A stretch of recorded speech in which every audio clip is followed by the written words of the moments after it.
এবং আমাদের সেনাবাহিনী, আমাদের পুলিশ, আমাদের প্রশাসনে এখনো হাসিনার পা চাটা কুকুররা বসে আছে। ধরেন আপনি আলহামদুলিল্লাহ মাশাআল্লাহ নামাজ পড়ো, কোরআন পড়ো, এই করবেন, আর ভিতরে ভিতরে মানে লাম্পটের চূড়ান্ত সীমায় যাবেন, তো লাভটা কি এগুলাতে? আপনি দেশে সর্বনাশ করবেন, দেশ রক্ষার দায়িত্ব নিয়ে আপনি দেশ বিরোধী মানুষকে আপনি রক্ষা করবেন, নানা উদ্যোগ নেবেন, নানা ছলাকলা করবেন, আর মুখে মুখে নামাজ পড়বেন, রোজা রাখেন, কোরআন পড়েন, এসব বলে যাবেন। এসব ফাইজলামির অবসান ঘটা দরকার। এবং আমাদের দুর্ভাগ্য, আমরা ডক্টর ইউনূসের উপরে যে আস্থা রাখছিলাম, এই জায়গাটাতে টোটাল ফেলিয়ার। জি অনেক ভাই, এই জায়গাটা একটা কথা বলিনি, আরো কিছু জিনিস আছে এই পাসপোর্ট সংক্রান্ত। সেটা হচ্ছে কি, এখন যে জিনিসটা কিন্তু জরুরি দরকার, সেটা কিন্তু রিকোয়েস্ট করা হয়েছে, বাট এখনো কোনো অ্যাকশন হয় নাই। স্বরাষ্ট্র মন্ত্রণালয় যেটা করবে, ইন্টারপোলকে জানাবে যে এই এমআরপি এগুলা কি এখনো বাতিল করা পাসপোর্ট, সচল পাসপোর্ট নাকি কি, সেই ব্যাপারে কিন্তু অ্যাকচুয়ালি ফার্দার জানবার দরকার আছে। প্রথম জিনিস সেটা হচ্ছে, যেই পাসপোর্ট গুলো, এবং আরো ধরেন 700-র মতো এমন পাসপোর্ট, এগুলা কিন্তু রিভোক করা হয়েছে। সেই পাসপোর্ট গুলা মানে বাংলাদেশের পাসপোর্ট অধিদপ্তর কিন্তু সেই পাসপোর্ট গুলাকে রিভোক করেছেন। আমি সম্পূর্ণ জেনে বলছি, আমার যদি সুবিধা থাকতো ডিজি পাসপোর্ট অধিদপ্তর, তার সাথে জেনারেল আনোয়ারের সাথে কথা বলার, আমি অবশ্যই আপনাকে ওনার রেফারেন্সই বলতাম, বাট ওনার সাথে আমার কথা বলতে পারি নাই। বাট যেখান থেকে ইম্পর্টেন্ট কিছু জিনিস আমাদের জানা দরকার। এক নম্বর হচ্ছে, এই সমস্ত আওয়ামী লীগ, তারপরে জেনারেলস, তারা যে পাসপোর্ট গুলা ইন্ডিয়াতে ব্যবহার করছেন, এবং ওদের গোয়েন্দাদের লিস্টে যে পাসপোর্ট গুলো আছে, সেগুলা তারা কিন্তু তাদের ডিপ্লোম্যাটিক পাসপোর্টের বদলে রেগুলার পাসপোর্ট নিছেন, যেগুলার এই রেগুলার নাম্বার। সেটা কখন নিছেন, যেটা জানলে অ্যাকচুয়ালি আপনার থেকে শুরু করে আমাদের সবার খারাপ লাগবে। বিপ্লবের পূর্বে মাত্র 10%-এর মতন নেওয়া হয়েছে। বিপ্লব পরবর্তী 5ই আগস্টের পরে বেশিরভাগ পাসপোর্ট সেগুলো ইস্যু করা হয়েছে কিভাবে? আমাদের স্বরাষ্ট্র মন্ত্রণালয়, এনএসআই এবং এসবির ক্লিয়ারেন্স সহ পাসপোর্ট অধিদপ্তরকে রিকোয়েস্ট করেছে যে এদেরকে পাসপোর্ট দেওয়ার জন্য। কারো খালার হাঁটুর অসুখ, কারো মামা চোখে দেখতে পারে না, চোখে দেখতে অসুবিধা হইতেছে, পিঠ চুলকাইতেছে, এই সমস্ত অজুহাত দেয় তাদের বিদেশে চিকিৎসার নাম করে আমাদের স্বরাষ্ট্র মন্ত্রণালয়, মাইন্ড ইট, জেনারেল জাহাঙ্গীর আপনার স্বরাষ্ট্র মন্ত্রণালয়ে এই চিঠিগুলা পাসপোর্ট অধিদপ্তরে রিকোয়েস্ট পাঠায় তাদের ডিপ্লোম্যাটিক পাসপোর্ট চেঞ্জ করে। যেহেতু ডিপ্লোম্যাটিক চেঞ্জ করে রেগুলার করতে হলে আপনার এনএসআই এবং এসবির ক্লিয়ারেন্স দরকার হবে, সেগুলা সহ রিকমেন্ডেশন পাঠানো হয়। এখন পাসপোর্ট অধিদপ্তর হচ্ছে ভাই একটা অফিস স্বরাষ্ট্র মন্ত্রণালয়ের আন্ডারে। যখন রিকোয়েস্ট আসছে তারা পাসপোর্ট দিয়ে দিছে, রেগুলার পাসপোর্ট বানিয়ে দিয়ে দিছে। সেই পাসপোর্ট নিয়ে এই সমস্ত খুনিরা, এই সমস্ত আমাদের দেশের অর্থ লুণ্ঠনকারীরা, তারা কিন্তু ভারতে বসে আছে। দেন তারপরে যে কোনো ভাবে হোক, উই হ্যাড সাম অ্যাক্সেস, বা আমাদের মতন আরো অনেকে এই জিনিসটা ওই পর্যায়ে জানানোর পরে কি হয়, সম্ভবত আমাদের স্বরাষ্ট্র এবং পররাষ্ট্র মন্ত্রণালয়ে আরেকজন আমাদের দিগ্বিজয় মানুষ মিস্টার তৌহিদ, তাদেরকে রিকোয়েস্ট করা হয় যে আপনারা অবিলম্বে এই পাসপোর্ট গুলা বাতিলের জন্য আমাদেরকে একটা লিস্ট দেন, কতজন কাদের কাদেরটা বাতিল করতে হবে। এক হচ্ছে যাদের বিরুদ্ধে আইনি প্রক্রিয়া চলছে, যারা পালায় গেছে, বা এই ধরনের জিনিসপত্র। এখন পর্যন্ত কোনো কম্প্রিহেনসিভ লিস্ট দেওয়া হয় না পাসপোর্ট অধিদপ্তরকে। আমি যতদূর জানি, ভিতরের খবর, এটা পাসপোর্টের কেউ কনফার্ম করবে, তারা নিজ উদ্যোগে প্রায় 700-র মতন এই ধরনের লোকের এই যে পাসপোর্ট যেগুলো আছে সেগুলো তারা বাতিল করছে। ওকে, ওয়েল এন্ড গুড, বাতিল করা হয়েছে, বাট সমস্যা কিন্তু রয়ে গেছে আরেকটা, কনক ভাই। সেটা হচ্ছে কি, এই যে পাসপোর্ট গুলাকে রিভোক করা হয়েছে, সেগুলা কিন্তু আপনি বাংলাদেশের যে কোনো বন্দর বা ইমিগ্রেশন থেকে যাওয়া বা ঢুকার ক্ষেত্রে সেটা শো করবে যে এটা একটা বাতিল পাসপোর্ট। বাট এই একই, এগুলো হচ্ছে মেশিন রিডেবল পাসপোর্ট বা এমআরপি। সেই এগুলা ইলেকট্রনিক পাসপোর্ট না। এই এমআরপি দিয়ে আপনি কিন্তু ভারতে বসে আছে যে জানোয়াররা, তারা কিন্তু আমেরিকা, তাদের ভিসা লাগায় আমেরিকা, ইউকে, অস্ট্রেলিয়া, পৃথিবীর বাংলাদেশ ছাড়া বাকি সমস্ত জায়গায় তারা ঘুরতে পারবে। ঘুরে বাংলাদেশের বিরুদ্ধে জনমত তৈরি করা, বাংলাদেশকে পচানো, বা বাংলাদেশের বিরুদ্ধে আরো খারাপ নাশকতার পরিকল্পনা করা, সবকিছু তারা করবে। বিকজ একটা এমআরপি সেটা বাংলাদেশের ক্ষেত্রে শুধু শো করবে যেটা বাতিল, বাকি যে কোনো জায়গার ক্ষেত্রে মেশিন রিডেবল পাসপোর্ট, এটা এই পাসপোর্ট গুলা তারা ব্যবহার করতে পারবে। মানে মানে সুমন ভাই হচ্ছে যে স্মার্ট কার্ডের যে পাসপোর্ট, এই পাসপোর্ট পৃথিবীর যে এয়ারপোর্টে ইউজ হোক, সেই পাসপোর্টে ইস্যুইং অথরিটি বা ইস্যুইং কান্ট্রির ইনফরমেশনটা তারা পায়, কিন্তু এমআরপি তে তারা পায় না। স্মার্ট কার্ড যেটা এখন দেওয়া হচ্ছে সেটাতে হয়তো সেটা আইডেন্টিফাই করা যায়, এমআরপি করা যায় না, যার জন্য সকল দুর্বৃত্তই এমআরপি পাসপোর্ট নিয়ে নিয়েছে। বাংলাদেশে কিন্তু মাঝখানে একটা সংবাদ বেরিয়েছিল যে এমআরপি বইয়ের সংকট, এমআরপি বই পাওয়া যাচ্ছে না, মানে সবাই এই মাত্রায় এমআরপির দিকে ঝুঁকে পড়েছে। তো এখন আসলে আমাদের দুর্ভাগ্য, মানে আমরা কিছু মুরব্বী অপদার্থদের শাসনে ঢুকছি এবং আমাদের সেনাবাহিনী, আমাদের পুলিশ, আমাদের প্রশাসনে এখনো হাসিনার পা চাটা কুকুররা বসে আছে। ধরেন আপনি আলহামদুলিল্লাহ মাশাআল্লাহ নামাজ পড়ো, কোরআন পড়ো, এই করবেন, আর ভিতরে ভিতরে মানে লাম্পটের চূড়ান্ত সীমায় যাবেন, তো লাভটা কি এগুলাতে? আপনি দেশে সর্বনাশ করবেন, দেশ রক্ষার দায়িত্ব নিয়ে আপনি দেশ বিরোধী মানুষকে আপনি রক্ষা করবেন, নানা উদ্যোগ নেবেন, নানা ছলাকলা করবেন, আর মুখে মুখে নামাজ পড়বেন, রোজা রাখেন, কোরআন পড়েন, এসব বলে যাবেন। এসব ফাইজলামির অবসান ঘটা দরকার। এবং আমাদের দুর্ভাগ্য, আমরা ডক্টর ইউনূসের উপরে যে আস্থা রাখছিলাম, এই জায়গাটাতে টোটাল ফেলিয়ার। জি ভাই, এই জায়গাটা একটা কথা বলিনি, আরো কিছু জিনিস আছে এই পাসপোর্ট সংক্রান্ত। সেটা হচ্ছে কি, এখন যে জিনিসটা কিন্তু জরুরি দরকার, সেটা কিন্তু রিকোয়েস্ট করা হয়েছে, বাট এখনো কোনো অ্যাকশন হয় নাই। স্বরাষ্ট্র মন্ত্রণালয় যেটা করবে, ইন্টারপোলকে জানাবে যে এই এমআরপি গুলা তুমি সংশ্লিষ্ট প্রতিটা দেশকে জানায় দাও, বিশেষ করে ভারত, এবং সবাইকে যে এগুলা বাতিল করা পাসপোর্ট সেগুলো যাতে ব্যবহার করতে না পারে, এবং বাকি ইন্টারপোলের মাধ্যমে সব দেশকে জানিয়ে দেওয়া। এবং পররাষ্ট্র মন্ত্রণালয়ের কাজ হবে, তারা তাদের মিশনের মাধ্যমে জানাবে যে আমাদের এই পাসপোর্ট হোল্ডার আছে, তারা কিন্তু দেশ থেকে পালিয়ে গেছে বা তাদের বিরুদ্ধে এই মামলা চলতেছে, সুতরাং তারা এই পাসপোর্ট কোথাও ব্যবহার করলে তাদেরকে আইনের আওতায় নিয়ে আমাদের কাছে ফেরত পাঠাও। এই দুইটা জিনিসে মিস্টার তৌহিদ এবং জেনারেল জাহাঙ্গীর স্যার, আপনারা কি বলতে পারবেন এটার কোনো অ্যাকশন করছে কিনা? প্রায় 7 মাস আগে তো আপনাদের কাছে এই রিকোয়েস্ট আমরা পাঠাইছিলাম এটা ইমিডিয়েটলি ব্যবস্থা করবার জন্য। আপনারা তো উত্তরও দেন নাই কোনো। আপনারা এই নিউ ইয়র্কে আসছেন মিস্টার তৌহিদ, আপনার যে লটবহর নিয়ে আসছেন 70 জনের আপনার সাথে, আপনার পররাষ্ট্র মন্ত্রণালয়, মানে আপনার জনবল নাই, তাই তো, এই ছোট্ট কাজগুলো করবার জন্য, যে এটা আমাদের ফরেন মিশন গুলোকে জানিয়ে দিই, পাসপোর্ট গুলোকে, বা কার কার পাসপোর্টের একটা তালিকা পাসপোর্ট অধিদপ্তরকে দিয়ে দিই। আরে ভাই, ওইটা আপনি কি বলবেন?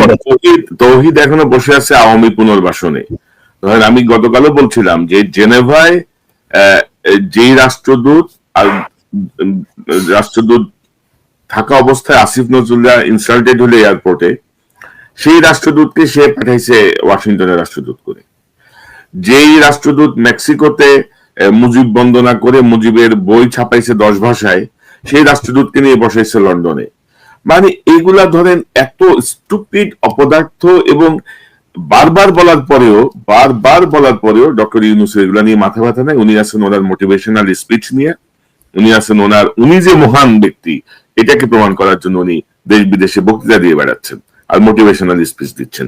কিন্তু এর বাইরেও তো অনেক আন্তর্জাতিক পদক্ষেপ নেওয়া যায় না? এই অপরাধীগুলো যে এখানে আছে, ধরেন এখন ধরেন বিএনপির জায়গায় আওয়ামী লীগ, আওয়ামী লীগের জায়গায় ধরেন বিএনপি, আমরা ধরে নিলাম যে বিএনপির এরকম 700 জন ইন্ডিয়াতে যে আশ্রয় নিচ্ছে, এই করছে।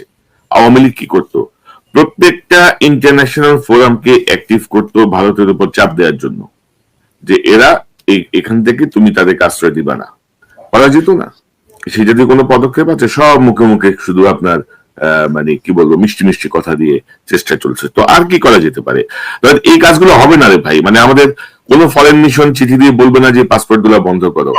ওই যে ইন্টারপোলে যাইতে যেতে দেখবেন আরো 6 মাস লাগাই দিচ্ছে ইন্টারপোল। এখন আমরা হতাশ হয়ে গেলে তো চলবে না। আমি আপনাকে সিম্পলি বলি, তারা যে এইটুকু করবে, ইন্টারপোলকে জানাবে, বা ভাই তার আগে তো আপনাকে একটা লিস্ট তৈরি করা লাগবে। আপনি তো লিস্ট তৈরি করতেছেন না, আপনি তো ব্যস্ত। আপনার কাছে বলতেছে ভাই আমার একটা পাসপোর্ট তৈরি করে দেন, পাসপোর্ট অধিদপ্তর তো বলবে। আমি ধন্যবাদ জানাই পাসপোর্টের ডিজি জেনারেল আনোয়ারকে। জানেন যে শিরিন শারমিন সাবেক স্পিকার, তার কিন্তু আলটিমেটলি পাসপোর্ট হয় নাই। যখন আমরা এটা প্রতিবাদ জানাইছিলাম, উনি কিন্তু আর পাসপোর্ট দেন নাই। তো এখন আর এই ধরনের পাসপোর্ট দেওয়া হচ্ছে না, তখন কি করা হচ্ছে? স্বরাষ্ট্র মন্ত্রণালয় থেকে সুন্দর একটা সুপারিশ আসতেছে। জেনারেল জাহাঙ্গীর স্যার, আপনি কি জানেন এই ধরনের ভয়ঙ্কর কাজ করতেছে আপনার মন্ত্রণালয়? তারা এসবি এবং এনএসআই ক্লিয়ারেন্স নিয়ে তারা পাঠাচ্ছে পাসপোর্ট অধিদপ্তরের রেকমেন্ডেশন যে একে একে দেওয়া হবে, এবং সব আওয়ামী লীগের চোর খুনি তাদেরকে দেওয়া হচ্ছে। আর এখন তো বোধহয় কোনো ইয়েও লাগে না, রিপোর্ট লাগে না, পুলিশ রিপোর্টও লাগে না, পুলিশ ভেরিফিকেশন দরকার হয় না তখন। হয় না। এটা কায়দা করে এসে প্রথমেই বন্ধ করে দেওয়া হচ্ছে। প্রথমেই তারা একটা রেকমেন্ডেশন নিয়ে নিচ্ছে স্বরাষ্ট্র মন্ত্রণালয় থেকে। যাই হোক, এই আমাদের এখনকার যে এটা অবশ্যই রিলেটেড টু আমাদের যে সভরেন্টি, সার্বভৌমত্বের ক্ষেত্রে এখন যে আঘাতগুলো ইন্ডিয়া দেওয়া শুরু করছে আওয়ামী লীগকে খুশি করবার জন্য, আওয়ামী লীগকে আবার ফেরত আনবার জন্য, এগুলা সবকিছু তার অংশ। এবং সেখানে চিটাগং হিল ট্র্যাক্সে যে জায়গাটা চলতেছে, আমার একটাই রিকোয়েস্ট থাকবে কনক ভাই, আমি কখনো পলিটিক্যাল লোকজনের কাছে রিকোয়েস্ট করি না, because I don't trust them. তারপরে একটা ছোট্ট জিনিস, এবং ইনক্লুডিং সেনাপ্রধান জেনারেল ওয়াকার সবার কাছে, যে আমাদের বিপ্লব পরবর্তী যেই একটা দাবি ছিল যে আপনারা সবাই একটা প্ল্যাটফর্মে আসেন, একটা জায়গায় এখন কি ফ্যাসিজম আর আসবে না, এবং আমরা বাংলাদেশকে একটা রাষ্ট্র হিসেবে তৈরি করব। আমেরিকা, চায়না, ভারত প্রত্যেকের কিন্তু বিভিন্ন দলের বিভিন্ন সমস্যা আছে, ভিন্ন মত আছে। কিছু কিছু কোর ইস্যুতে একটা রাষ্ট্র যখন সত্যিকারের রাষ্ট্র হয়, কিছু কিছু কোর বা মূল ইস্যুতে তারা কিন্তু একমত, এবং সেটাই চলে যেই সরকারই আসুক না কেন। তো আমাদেরকে দুই তিনটা জায়গায়, এক হচ্ছে আমাদের দেশে আর কোনো ফ্যাসিজম আর গেড়ে বসবে না। দুই নাম্বার হচ্ছে আমাদের রাষ্ট্রীয় এবং ভৌগোলিক অখণ্ডতার জন্য, সার্বভৌমত্বের জন্য আমাদেরকে যে পলিসি, সেই পলিসিতে আমরা আমাদের নিরাপত্তা বাহিনীকে এইভাবে গাইড করব, সেই জায়গায় ঐকমত্য। তিন নাম্বার হচ্ছে আমরা নির্বাচন নিয়ে কখন আর মারামারি করব না। এখন এই ঐক্যমত্যে সাংবাদিক মনির হায়দার, যিনি সাংবাদিকের বদলে এখন বড় ব্যবসায়ী হয়ে গেছেন, ঐক্যমত কমিশনের বা দালাল হয়ে গেছেন, তার কথা যদি আপনারা শুনেন, আপনারা প্রতিবার এমন ভুল করবেন। ওনার কাজ হলো অনৈক্য তৈরি করা, একজনের কথা আরেকজনকে বলা। তো সেই কথা বাদ দিয়ে রাজনৈতিক প্রজ্ঞা যদি আপনাদের থাকে, আপনারা যদি বড় দল হিসেবে দাবি করেন, ছোট দল হিসেবে দাবি করেন, প্লিজ এই একটা জায়গায় এখনো সময় আছে, আপনারা এখন এবং একটা নির্বাচন হতে দেন, তারপরে আপনারা 5 বছর পরে আবার কি মারামারি করবেন সেটা ঠিক করেন। বাট প্লিজ ফর নাও দেশের এই অবস্থায় আপনারা এক হইলে ইন্ডিয়া, আওয়ামী লীগ কোথাও ভাত পাবে না। ওদের হাজার পরিকল্পনা থাকুক, কিছুই কাজে লাগবে না। পাহাড়ে যে সন্ত্রাসী পালতেছে তাদের যত অস্ত্র দিক, কিছুই কাজে লাগবে না। Please do that. কিন্তু আমরা তো আহ্বান জানাচ্ছি, আমরা তো বলছি। এখন ধরেন আমি বিশ্বাস করি যে আমাদের দেশপ্রেমিক সেনাবাহিনী এখনো দেশপ্রেমিক। সেনাবাহিনীর 25 থেকে 35 জনকে যদি আপনি বাদ দেন হাসিনার 5-8 কুকুর হিসেবে, বাকি কাউকে আপনি দোষারোপ করতে পারবেন না। তারা কেউই চায় না ফ্যাসিবাদ ফিরে আসুক, তারা কেউই চায় না হাসিনা ফিরে আসুক।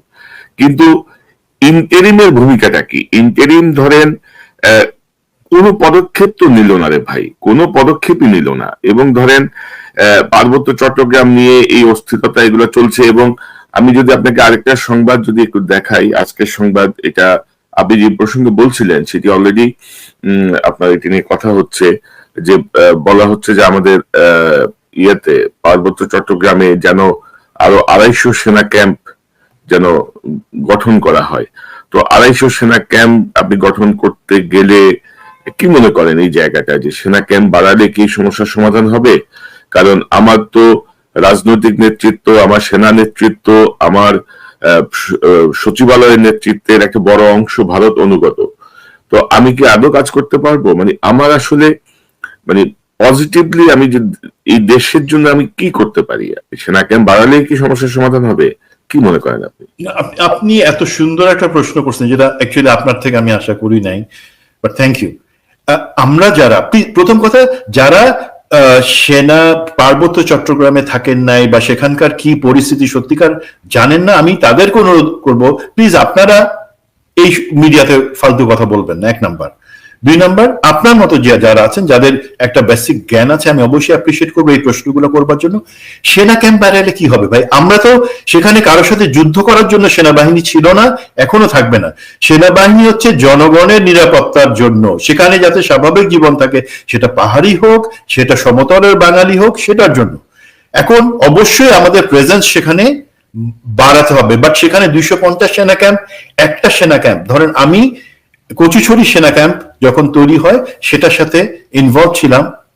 একটা সেনা ক্যাম্প বানানো কিন্তু চারটিখানি কথা না। আমরা যখন উইথড্র করে আমাদেরকে নিয়ে আসা হয়, মানে রিজিয়ন বেজে নিয়ে আসা হয় জোন হিসাবে, তখন এগুলো চিন্তা করার কথা ছিল। যাই হোক, এখন আমি যেটা প্রস্তাব করতে পারি, প্রথম জিনিস একটা হচ্ছে ঐক্যমত সমস্ত রাজনৈতিক দলের মধ্যে। 2 নম্বর হচ্ছে আমার এই আদিবাসী জিনিসটা বাদ দিয়ে প্রতিটা এটা হচ্ছে ইন্ডিয়ার প্রেসক্রিপশন, মানে সমস্ত উপজাতি নৃতাত্ত্বিক ক্ষুদ্র গোষ্ঠীকে একই জায়গায় গরু ছাগলের মতো নিয়ে আসে না, আপনাদের স্বাতন্ত্র আছে, সেটাকে তাদের সাথে আলাদা আলাদা ডায়ালগ করা স্থানীয় পর্যায়ে। 3 নম্বর হচ্ছে আমাদের সেনা ট্রেনিং, যেটা আমরা এই পার্বত্য এলাকায় ট্রেনিং বা অন্যান্য জিনিসগুলো এখন ওইভাবে হয় না, সেইটা এবং জোন বা সাব জোন হিসাবে, তাতে হয়তো বড় জোর 50টা সেনা ক্যাম্প হবে। কোথায় হবে? যেখানে আমরা নিরাপত্তা ধরেন এই যে তারা সন্ত্রাসী কাজ চালু, সেখানে কি করছে, যখন সেনাবাহিনী খাগড়াছড়িতে রাস্তার উপরে বিভিন্ন ধরনের নাশকতার কাজ ঠেকায় দিতেছে, তখন তারা চলে গেছে গহীন গ্রামে, সেই জঙ্গলে, সেখানে যেই বাঙালি পাড়া আছে, সেখানে যেই বাজার আছে, সেগুলোকে তারা আগুন জ্বালায় দিছে। সেই কাজই তারা করবে। তো আমাদের যেটা আগে ছিল, যেটা কমিউনিটি ভিত্তিক, সেখানে সেনা ক্যাম্প হবে, কমিউনিটির সবাইকে নিয়েই সাবজোন, আর মাত্র 50টা, 250 না, মাত্র 50টা সাবজোনাল ক্যাম্প করে সেইখান থেকে আমরা এলাকার লোকজনকে, সে বাঙালি পাহাড়ি সবাইকে প্রোটেকশন দিব। ভাই, পাহাড়ি লোকজন চায় সেখানে শান্তি আসে, তারা বাংলাদেশের সাথে থাকতে চায়। ওই ইন্ডিয়ার টাকা খাওয়া কিছু সন্ত্রাসী আর দালাল ছাড়া, কারণ তারা তো আমরা উন্নয়নের জন্য স্কুল বানাইছি ভাই, দিন রাত খেটে, সেখানে বাচ্চা কাচ্চাদের সেখানে ক্যাম্প ঘর বানাই দিছি, সেখানে বাজার বানাই দিছি, নিজেরা খেটে খেটে বানাই দিছি, সেখানে লোকজন ভালোবাসছে। এখন সেই জায়গাতে আমাদের ফেরত যেতে হবে, সেইটুকু কাজ আমাদেরকে করতে হবে। আর বড় জিনিস, সেনাবাহিনী, সেনা নেতৃত্ব, গোয়েন্দা নেতৃত্ব, সমস্ত কিছু একটা সিস্টেমের মধ্যে আবার ফেরত নিয়ে আসতে হবে। এবং আরেকটা প্রশ্ন জানতে চাই, যে ধরেন পার্বত্য অঞ্চলের আমাদের উপজাতি যারা আছেন, ক্ষুদ্র নৃগোষ্ঠীও বলা হচ্ছে, তাদের কি বলবো, তাদের চিকিৎসা, শিক্ষা, স্বাস্থ্য অনেক কিছু মিলিয়ে আমাদের সেনাবাহিনীর যারা কর্মরত, তারা কিন্তু অক্লান্ত পরিশ্রম করেছেন। এবং আপনি বলছিলেন যে আপনি 3 মাসে 17 বার ম্যালেরিয়া আক্রান্ত হয়েছেন। তো এই এত কিছুর পরেও কিন্তু সেনাবাহিনীকে কিন্তু পার্বত্য অঞ্চল ঘিরে অপপ্রচারের জন্য এদেশীয় বহু এনজিও কিন্তু ব্যাপক মাত্রায় অ্যাক্টিভ। জি, কিন্তু পারলেই সেনাবাহিনীকে ডাউন প্লে করার চেষ্টা করে। এবং আপনি তো বলছেন উপদেষ্টাদের কথা, এই উপদেষ্টাদের মধ্যে অনেকেই আছে যারা এই আদিবাসী বাণিজ্য করে খায়, মানে আদিবাসী বাণিজ্য করে খায়, এরকম অনেক উপদেষ্টা কিন্তু এই পরিষদেই আছে। তাদের কাছ থেকে আপনি কি আশা করেন? আমাদের সংবিধান আদিবাসী শিকার বলে না, এটা বলার কোনো কারণও নাই, এটা হচ্ছে উপজাতি নাকি ক্ষুদ্র নৃগোষ্ঠী, কিন্তু উপদেষ্টারা তো আদিবাসী বাণিজ্য করে খায়। সেনাবাহিনীর বিরুদ্ধে এই যে দেখেন, এখন বা বাম বাহিরা নেমে গেছে, কিন্তু বাম আনু মোহাম্মদ গংস এক গ্রুপ নেমে গেছে। কিন্তু ভাই, আপনার কাছে কি ভাই ওই শামসুল আরমান নাতনির সেই ভিডিও ক্লিপটা আছে, সে যে গালিগালাজ মিথ্যা কথা বলতেছে? আমি সুমন ভাই আজকে এই প্রসঙ্গটা আনবো না, আমার কাছে শামসুল আরমান নাতনির বক্তব্য আছে, এবং তার বক্তব্যের পরে আমাদের যে পার্বত্য বিষয়ক সচিব যে বক্তব্য দিয়েছেন সেটাও আমার কাছে আছে। সেটা তারা কিন্তু একই সম্মেলনে আসছেন, একই সম্মেলনে আসছে, কিন্তু এবং কিভাবে সম্ভব ছিল সচিবের প্রেজেন্সে কি এমন ডাহা মিথ্যা কথা বলে? এইটা হচ্ছে সবচেয়ে ইন্টারেস্টিং জানেন তো, সবচেয়ে ইন্টারেস্টিং হচ্ছে শামসুল আরমান নাতনি হচ্ছে চেহারা সুন্দর, সে মডেল, বিকিনি মডেল, সেই কারণে তাকে কিছু বলে নাই। শামসুল আরমান নাতনি যা বলছে, সচিব তার কাউন্টারে একটা শব্দ উচ্চারণ করে নাই, তাকে একটা স্ক্রিপ্ট দেওয়া হয়েছিল, সেই স্ক্রিপ্টটা পড়ে দিয়ে চলে গেছে, শেষ। আচ্ছা, এই প্রসঙ্গটা আমি 2টা বক্তব্য পাশাপাশি দিয়ে দিব, হয়তো কাল পরশু দিয়ে দিব। তো আমি যেটা বলছিলাম, তো এই ধরনের বাম ঘরানার লোকজন নেমে পড়ছে, এই সেনাবাহিনী নিয়ে এত অপপ্রচার হয়, তাদের কৃতিত্ব জায়গাটা স্বীকার করা হচ্ছে না পার্বত্য অঞ্চলকে ঘিরে।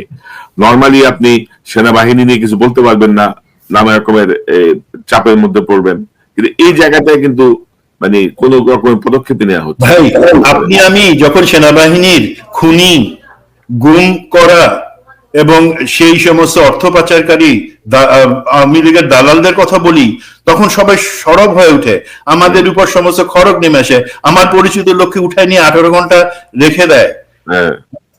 কিন্তু যখন এই জায়গাতে সেনাবাহিনী যে কাজ, সেনাবাহিনী মানে কি, নিরাপত্তা বাহিনী, রাষ্ট্র, সরকার, আমরা যে ভালো কাজগুলো করার চেষ্টা করতেছি, সেই জিনিসগুলোর উপরে যখন আমাদের সেই দালাল কিছু সুশীল কথা বলতেছে, তাই তাদেরকে আপনারা তো কোনো কিছু বলেন না। এখন বলি, আমাদের কিন্তু অনেকগুলো সুযোগ ছিল। প্রফেসর ইউনূস একটা অন্তর্বর্তী সরকারের প্রধান, ওনার যে ইমেজ সেটা কাজে লাগানো, এবং রোহিঙ্গার যেই ব্যাপার ওনারা ক্যারিশমা দেখাচ্ছেন, সেটাকে কিন্তু আলাদা করে দেখার আর এখন কোনো সুযোগ নাই। দেন 24 ডিভের যে জিওসি আছে, জেনারেল মুশফিক, সে কিন্তু বলা হয় among the GOCs the most capable. তাকে সে থাকতে তার মাথা, তাকে আপনি শুধু সুযোগ দেন ওইখানে জিনিসটা কিভাবে স্থানীয়দের সাথে মিলে ম্যানেজ করা যায়, বাট ডিজিএফআই কে তো তাকে সহযোগিতা করতে হবে তথ্য দিয়ে, দুয়েক তথ্য থাকতে হবে। দেন এই জেনারেল, মেজর জেনারেল ফেরদৌস, যাকে এমএসসিএ ছিল, চিফ অ্যাডভাইজারের সামরিক উপদেষ্টা, তাকে তো আপনারা সরাই দিয়েছেন, গুড জব, অনেকের দাবি ছিল, বাট সে কিন্তু হাইলি ট্যালেন্টেড অফিসার। তাকে আপনারা অন্য কোথাও না পাঠাই, এই ডক্টর খলিল বা কারোর সাথে, বা আমাদের নিরাপত্তা সংশ্লিষ্ট কারোর সাথে দিয়ে দেন যে পার্বত্য চট্টগ্রাম এটা সমাধানের জন্য তুমি সেই পরিকল্পনা বলতে হেল্প করো। সে পারবে, কিন্তু ঠিক আছে, তার নামে কথা আছে, তাকে আমি খামাখার পাশে সর, তার প্রতিভাকে কাজে লাগাবো। দেন আমাদের পার্বত্য চট্টগ্রাম বিষয়ক জিনিসগুলো নিয়ে কিছু সাংবাদিক আছেন, আমরা আলাপ করছিলাম দুইজনের কথা, তারা কিন্তু ডিপলি অনেক জিনিস জানেন, স্থানীয়দের সাথে কথা বলেন। সমস্ত যারা স্টেক হোল্ডার, তাদের সাহায্য নিয়ে আপনারা অবশ্যই একটা টেকসই পরিকল্পনা করেন, যেখানে ইন্ডিয়া ভাত পাবে না। আমরা ওখানে যুদ্ধের কোনো পরিস্থিতি চাই না, বাট আমরা চাই একটা সমাধান। রাইট। এখন ধরেন নানা রকমের চরম বরং তো আমরা দেখতেছি। ধরেন আমরা অনুষ্ঠানের শেষ দিকে আমি জাস্ট একটা শেষ প্রশ্ন করতে চাই আপনাকে। এই যে ধরেন আমাদের কিন্তু এখন মূল সমস্যা হচ্ছে কিন্তু ফ্যাসিজম, মানে ফ্যাসিস্টদের অনুসারীরা নানাভাবে আবার ফিরে আসতে চাচ্ছে, তারা নানা রকমের ঘটনা ঘটানোর চেষ্টা করছে, সেটা আমাদের একটা প্রধানতম সমস্যা। কিন্তু গত 14 মাসে এই ইন্টারিম সরকার, ডক্টর ইউনূসের সরকার, মানে কার্যকর আসলে কি করছে? ওই যে মেহেদী হাসানের সাথে আমি ডক্টর ইউনূসের ইন্টারভিউটা দেখছিলাম এবং আমি খুব বিস্মিত। ধরেন এই প্রশ্নগুলা ধরেন আমরা করলে এটা মহা বেয়াদবি হয়ে যাবে আর কি, আমরা করলে এটা মহা অন্যায় হয়ে যাবে আর কি আমাদের সুশীলদের কাছে। মেহেদী হাসান গালি দিলেন ঠিক আছে, মানে ওই মানে ইংরেজিতে বলছে, মানে সব ঠিক আছে, ইংরেজির একটা ব্যাপার এখানে কাজ করে।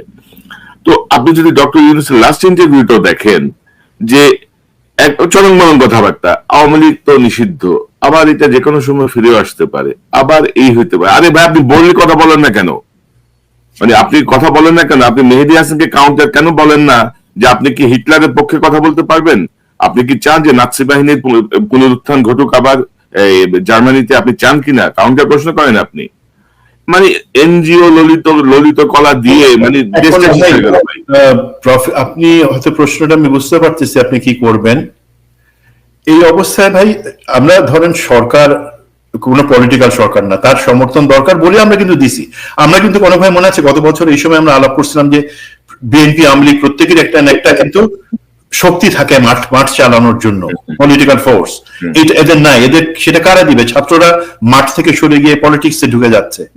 আমাদেরকে দিতে হবে সেই সরকারকে সেই শক্তি, সাহস, সমর্থন। আমরা কিন্তু করে যাচ্ছিলাম। এখন এই জায়গায় কিন্তু সরকার, প্রফেসর ইউনূস কিন্তু অনেকগুলো বড় বড় বোঝা, 3 মণ 4 মণের বোঝা ওনার কাঁধে নিয়ে চলতেছেন। এই মিস্টার তৌফিক পররাষ্ট্র, স্বরাষ্ট্র, স্যারের ওজন আলহামদুলিল্লাহ এখনো পাতলা আছে, অত বেশি ওজন না। এমনি অনেক কিছু বোঝা উনি ধরেন। তো আরেক মাল আছে না যে আসিফ নজরুল নাকি নাম, আসিফ ভাই ওনার কথা উনি তো ভাই বললে পরে আমি কিন্তু অনেক জায়গায় আমাকে ন্যায্য জায়গায় উনি ঠেকাই দিছে। মানে উনি তো ভয় আছে যে কবে উনি আমাকে এখান থেকে ডেকে নিয়ে গিয়ে পিটান, ছালায় ভরে পিটান। হ্যাঁ, মানে উনি ভাই, উনি আমার পারফেক্ট খালাম্মা হইতে পারতেন। একজন কান কথা শুনে কারো বিরুদ্ধে বা কারো হিংসায় জ্বলে পুড়ে মরার যদি কোনো মহিলা পারফেক্ট খালাম্মার এক্সাম্পল থাকে, আসিফ খালাম্মা উনি আছেন। ওনাকে আমার সালাম থাকলো। আসিফ স্যার, আপনি আমার বিরুদ্ধে আর কিছু করেন না, করলে কিছু জানান, আমি তো জানাই ভাই, পারলে কর বেটা, পারলে কর। আপনি করলে সবাইকে জানাই করেন যে এগুলো পারলে কর, আমিও সামনাসামনি এসে বলতে পারি এগুলো করতে।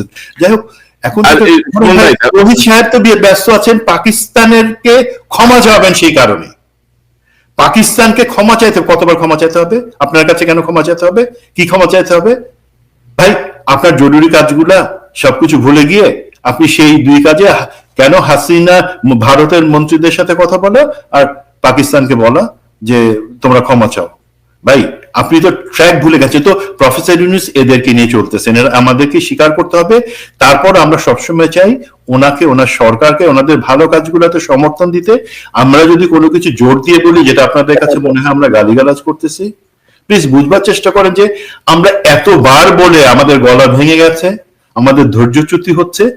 একটা আর ভাই একটু চিন্তা করে দেখেন যে আমাদের কথাটা কি সত্যি গরু গাধার কথা, নাকি কোনো যুক্তি আছে? আজকে যে জিনিসগুলো হচ্ছে, পাহাড়ে যেটা হচ্ছে, আমরা কি ধরেন 9 মাস 10 মাস আগে একই কথাগুলো রিপিট করে বলি না যে গোয়েন্দা সংস্থাগুলোকে আপনারা কাজে লাগান?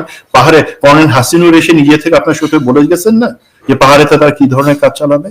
কর্নেল মোস্তাফিজ বলছে না পাহাড়ে কি কি ধরনের কাজ চালানো হতে পারে? আমরা এত দূরে বসে যদি সেটা বুঝতে পারি, আপনারা বাংলাদেশে বসে বুঝেন না কেন, বা সেই ধরনের টুলস গুলোকে কাজে লাগাচ্ছেন না কেন? আমার কথা শুনে প্লিজ বিরক্ত হবেন না, বাট এটা জনগণের কাছে প্রশ্ন রাখছি। আমি নিউ ইয়র্কে বসে যদি এই জিনিসগুলা জানতে বা চিন্তা করতে পারি, তো দায়িত্ব। সুমন ভাই, কে বিরক্ত হইলো কে না হইলো কিছু যায় আসে না। আপনি যেটা বলছিলেন যে ডক্টর ইউনূসের কাঁধে আপনার হচ্ছে ওই তৌহিদ, আসিফ নজরুল, জেনারেল জাহাঙ্গীর, নূরজাহান বেগম, ওয়াহিদুদ্দিন মাহমুদ টাইপ আর কি বেশ কিছু বস্তা যায় উঠছে। উনি এমনিতেই বয়সের ভারে, উনি এমনিতেই আরো নুজ্জ হয়ে যাচ্ছেন, কাজই করতে পারতেছেন না। এবং কি কারণের জন্য ওনার বিশেষ পেয়ার, উনি কোনো পদক্ষেপ নেন না আর কি। আর আরেকটা কথা যে আমি যেটা বলতে চাই যে ডক্টর ইউনূসের এসব চরম বরং কথা বাদ দিয়ে, যে আমাদের ওয়াকা সাহেব একটা কথা বলছিল না, ওই কথাটার মতো করে বলতে হবে। No Awami League, no Hasina, no কি বলে, no no if no but full stop, এটা বলে দিতে হবে। মানে ওয়াকারে তন্ত্র একটা কথা ফলো করেন আপনি, no if no but full stop, no Hasina, no Awami League, no fascism again in Bangladesh, that's it. এভাবে কথা বলেন, বোল্ডলি কথা বলেন। আপনি তনমন করবেন, আপনার বাকিগুলো আরো তনমন করবে। সো এই হচ্ছে অবস্থা। আর ভাই, চোখ রাঙায় ধমক দিয়ে কি আমাদেরকে লাভ আছে? আল্লাহ রহমতে আমরা, আপনি তো বহু কিছু ফেস করছেন জীবনে। আমি ধরেন জেনারেল আজিজ রে, জেনারেল শফিউর রে, শেখ হাসিনার মতো একটা ফ্যাসিস্ট কে আমি তো ফেস করছি ভাই। আমার উপর দিকে কম গেছে বলেন? যাই নাই তো। সো আমাদেরকে ওইসব মানে ওই যে কি যেন আছে না যে আমি বৃষ্টির কাছ থেকে কাঁদতে শিখেছি, আমার কান্নার ভয় দেখে কোনো লাভ নেই। কবিতার গেল না। এইসব বহু জটিল মালস হ্যান্ডেল করে আমরা অভ্যস্ত আল্লাহর রহমতে। এগুলো নিয়ে ভয় দেখায় লাভ নাই। But bold decision, no Awami League, no Hasina, no fascism again. আর ভারতের ব্যাপারে আরো কঠোর সিদ্ধান্ত নিতে হবে। ডক্টর ইউনূস আমার মনে হচ্ছে যেন কিছু কিছু পলিটিক্যাল চাল দিচ্ছেন। যেমন তিনি প্রথম দিন বাংলাদেশে এসে সেভেন সিস্টারকে নিয়ে একটা মন্তব্য করে মানুষের কাছে ইয়ে হয়ে গেল, বাবা এইভাবে বলতে পারলো। তো কিন্তু বাস্তবতা কিন্তু আমরা অনেক কিছু দেখছি না। হাসিনা ভারতে বসে যা যা করছে সেটা নিয়ে কোনো কার্যকর পদক্ষেপ দেখছি না। এই যে হাসিনা, ইউনূসরা যখন আমেরিকায়, তখন যে হাসিনা বলল যে কেউ যেন অক্ষত ফিরে আসতে না পারে, এই প্রসঙ্গটা তিনি আন্তর্জাতিক ফোরামে উত্থাপন করতে পারতেন। এই বিষয়টা নিয়ে আন্তর্জাতিকভাবে সরকারের পক্ষ থেকে বলা যেতে পারত যে ভারতের মাটি ব্যবহার করে আমাদের প্রধান উপদেষ্টাকে মেরে ফেলার জন্য যে হুমকি দেওয়া হয়েছে, তোমরা তার বিরুদ্ধে কি ব্যবস্থা নিচ্ছ। সো অনেক কিছুই করা যেত, তারা কিছুই করছেন না। আদৌ যদি করেন ভালো, না করলে মানে আমরা কোনো ওই যে এখানে যারা আছেন অন্তর্বর্তীকালীন সরকারি কেউই অভিপ্রাপ্ত না, তাদেরকে আমাদের এত মানারও কিছু নেই। বাংলাদেশের মানুষ তার ভবিষ্যৎ জানে, বাংলাদেশের মানুষ লড়াই করে কি করার করবে। আপনারা না পারলে বিদায় হন, এইভাবে ধ্বংস করার কোনো মানে নেই। সুমন ভাই, আপনার সর্বশেষ মন্তব্য, আমার অনুষ্ঠান শেষ করবো। সর্বশেষ আর কোনো মন্তব্য নাই, একটাই, আমাদের যতক্ষণ আমরা ঐক্যবদ্ধ রাজনৈতিক ভেদাভেদ গুলা ভুলে, আজকে বিএনপি কেন জামাতের পিছনে লাগছে, বা জামাতকে কেন বিএনপি কে ডিফেন্ড করতে হচ্ছে বলেন ভাই? এনসিপি এরা ভাই, আমরা সবাই তো ফ্যাসিস্টের এগেইনস্টে লড়াই করছি। আপনারা 4টা মাস ধৈর্য ধরে একসাথে থাকেন, আপনাদের কারো কোনো সার্ভে করার দরকার নাই ভাই। আরেক আপনার প্রোগ্রামের সময় পেলে বলবো, বিএনপি এত বড় দল নিজে থেকে কিন্তু কিছু কিছু কাজ করে সে তার অবস্থানকে আরো ছোট নিয়ে আসতেছে, কিছু ভুল লোককে তার আশ্রয় নিতেছে এবং এই বিভিন্ন সার্ভে করা হচ্ছে। ভাই আমরা যদি নেতা হই, রাজনৈতিক দল সার্ভে করার দরকার নাই জনপ্রিয়তা আছে এখন কি আসবে, এখন কি করবে কিনা। প্লিজ নেতা হিসেবে অ্যাক্ট করেন আপনারা। এখন পর্যন্ত বাকি সব পলিটিক্যাল পার্টি চায়, জামাত চায়, এনসিপি চায়, আপনাদের সাথে নেই। আপনারা সরকার গঠন করলে তাদের আপত্তি নাই, আমি ক্লিয়ারলি বললাম। তারাও চায়, বাট তারা মারামারি চায় না। কেন আপনারা মাঝখান থেকে এমন ঘৃণা ছড়াচ্ছেন? ওইটাই, মানে জুলাই বিপ্লব তো ধরেন এই সরকার শেষ করে দিছে, আর রাজনৈতিক দলগুলোর যে অনৈক্য সেটাও জুলাই বিপ্লবকে আরো ধ্বংসের দিকে নিয়ে গেছে আর কি। মানে আমি জানি না, প্রত্যেকেই আমার অনেক সময় অনেক দলকে আমার সন্দেহ হয় যে এরাও ভারতের ট্যাবলেট খেয়ে বসে আছে, ভারতের শেল্টার তারাও চাচ্ছে, যেটা একেবারে অপ্রয়োজনীয়। কোনো এটা না হইলে বাংলাদেশ চলবে না, আমাদের রাজনীতি চলবে না, আমি ক্ষমতায় যেতে পারবো না, এইরকম একটা ভুল ভাবনা নিয়ে আমাদের রাজনৈতিক দলগুলো এগোচ্ছে। মেজর সুমন আহমেদ, আপনাকে অসংখ্য ধন্যবাদ আপনার মূল্যবান সময়ের জন্য। নিশ্চয়ই আমরা নিকট ভবিষ্যতে আবারও বিস্তারিত কথা বলবো। ধন্যবাদ ভাই, আল্লাহ হাফেজ, আসসালামু আলাইকুম। ওয়ালাইকুম আসসালাম। দর্শক, এতক্ষণ যে অনুষ্ঠান শুনে নিশ্চয়ই আপনি আলোচনা মর্মার্থ উপলব্ধি করতে সক্ষম হবেন। সংক্ষিপ্ত ভাবে আমরা আলোচনা করলাম পার্বত্য চট্টগ্রাম কেন্দ্রিক যে যুদ্ধাবস্থা বিরাজ করছে সেটিকে নিয়ে।